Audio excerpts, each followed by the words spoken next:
So mga kagarbs, nakarin niya sa mga ayuda sa DSWD. Natigay nun, dahil daw ang kanon. Ato daw testimon.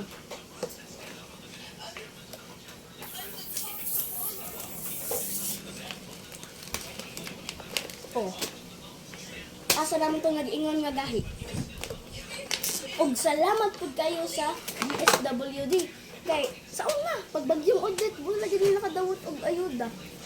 Salamat sa DSWD og sa atong presidente, Bongbong Marcos. Og napagtay, mga canned goods. Oh. Oh. Oh. Oh.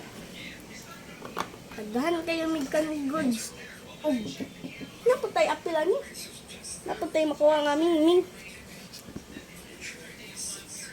Salamat, Bongbong Marcos.